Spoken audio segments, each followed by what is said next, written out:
Mothers are so special. Our mothers are so special. You and I, let us honor our mother as they live.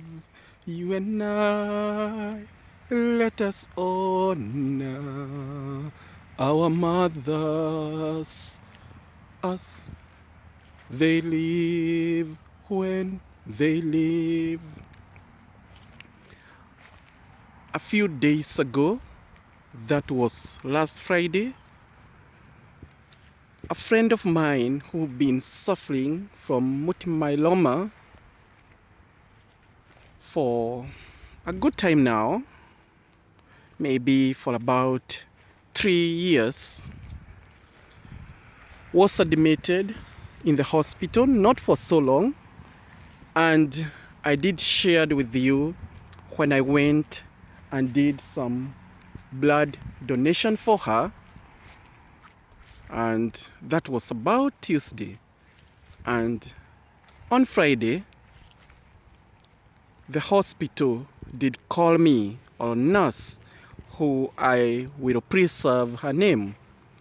And when she called me on Saturday night, she said to me that they're calling me to the hospital because it is my contact they have, and hopefully I'm the next of kin because the contact is mine, and so forth, and my names is what they found in the documents of my friend. And we've journeyed together along with this friend of mine, so most likely, she had hopes and so forth, and so I said to them, to the nurse who did make a call to me, that the lady actually had a closest next of kin who is her biological daughter.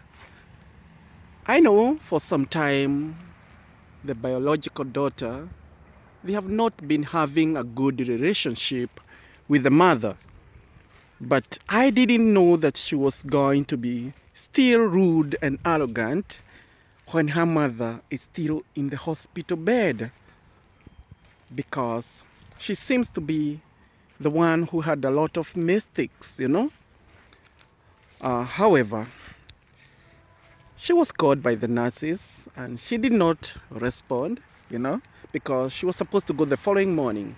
And so I went to church, I myself, and after church, after the second mass, I decided that I was going to call her. Let me reserve her name. So I did call her. I'm going to name her Elizabeth. When I called her, I asked her, so and so, have you gone to the hospital to see your mother? She said no. Did the doctors call you last night? She said yes. So I said to her, I asked her, so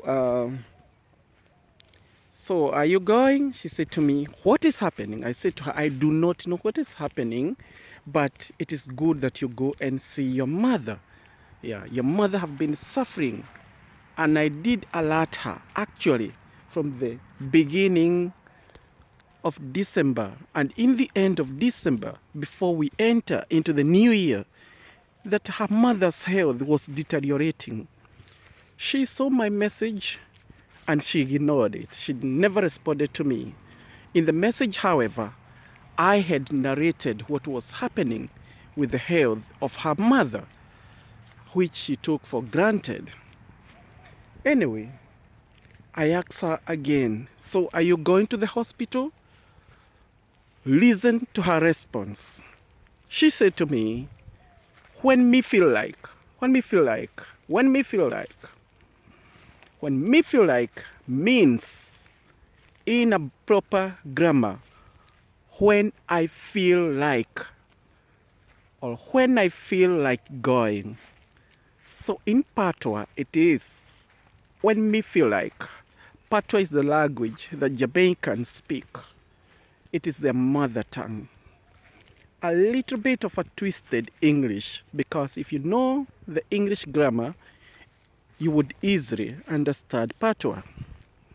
So she said, when me feel like, I felt so bad, but in that moment I was not in the mood of argument, and I said to her, please go and see your mother, because we do not know what the doctors were saying.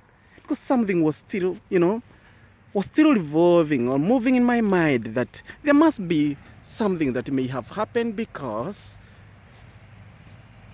I have been calling Verona from the day that I have been calling this lady, a friend of mine, from the moment I left hospital, and she has not been responding to her phone, to my calls.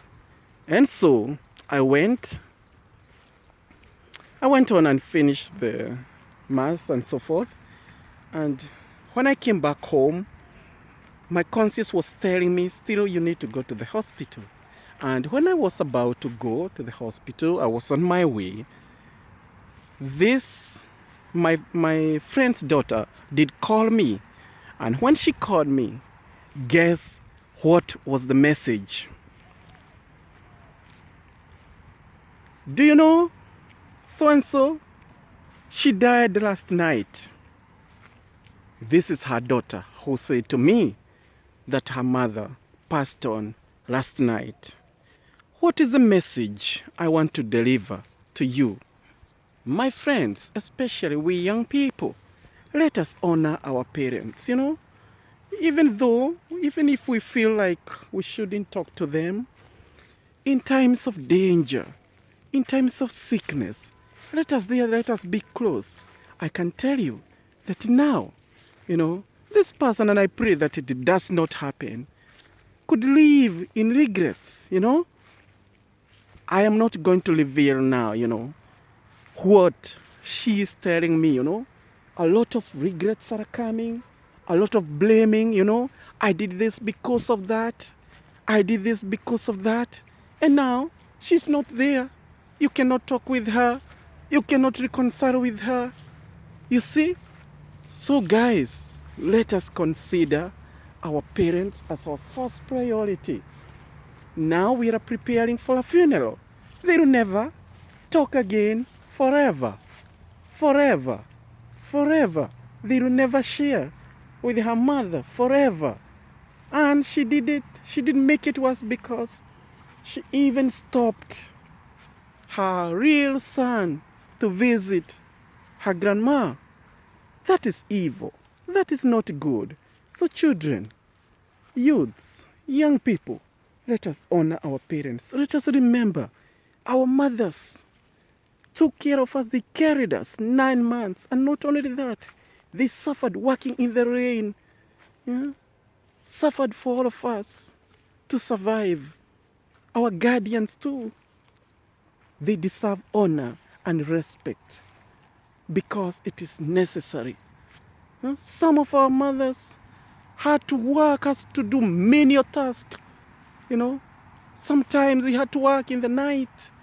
They had to do some sort of all kind of business to bring us up. And now, we do not want them to die a happy death. You see, it is bad. It is bad.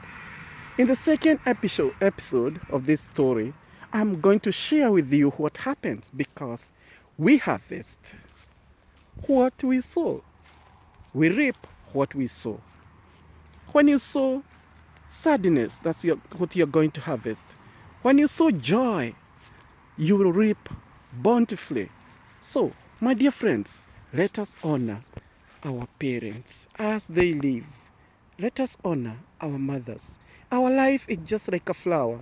It flowers today, we feel that we are strong, but tomorrow it withers and falls away, and we become dry. Remember to spread this video, because its content, I think it's rich. Share it with others. Let other youths benefit and hear this story. This is